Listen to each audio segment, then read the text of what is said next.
Poorna, how are you? Hi. Hi. So to start, you're really making a filmography out of the Dead Dad Club shows, I which didn't it as a didn't Dead even Dad Club occur to member, me.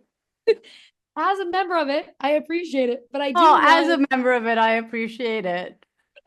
But I do love that this show kind of marries the idea of like grieving and also the destruction of like your view of your father within the same breath. Wait, And tell me what that whole thing again. It's so profound. Tell me the whole thing. Well, I love that it marries the idea of like grieving with the destruction of like how we view our parents in the same kind of moment. But Absolutely. Lucky gets to play kind of both sides of that because she's the comforting figure in their life while also like being part of showing them who their father really was. So Yeah. for you as an actor, how much fun is it to kind of get to switch between like the caring Lucky we get to see as soon as they like find out about their father being dead to the Lucky who's kind of a badass and will shoot someone in the face if she has to.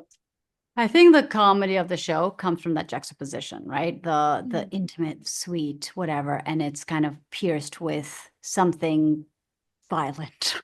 I think, or something really unexpected. And I think Lucky's character is kind of built on those comedy lines as well. She's, as you say, she's maternal and she's nurturing, she's loyal and she's sweet. And, she'll cook them and she'll clean them and all that. And then she'll just go out and run down 10 people because they're in her way. So it was so, so fun. And of course, there's, especially in episode 6, we see her backstory. We see how she grieves. We see how she misses. We see how deeply connected and why she's connected to the boys and her need to protect them.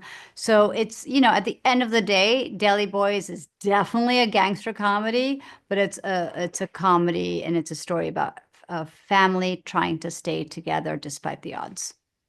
I 100% agree. And I also love to, one of the things I thought about is I live in New York. I've seen storefronts where I'm like, who shops in that store? Like something's up with that store. And I like that this show proved to me that other people also think the same thing about stores. I was like, cool, I'm not alone.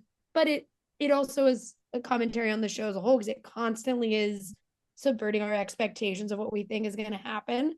Yeah. And so, what for you is the most exciting part now that people are going to get to watch and engage with this show that is constantly like, whatever you think is going to happen, don't, it's going to, the opposite's happening instead. I think it's kind of based on just what you said, which is America has grown up with a South Asian character in a deli for the last 30 years, and that is Apu from The Simpsons. But we never stopped to ask Apu who they were, what is really happening behind that counter. He was just like a punchline thrown here and there. Apu was not written by us, for us, nothing.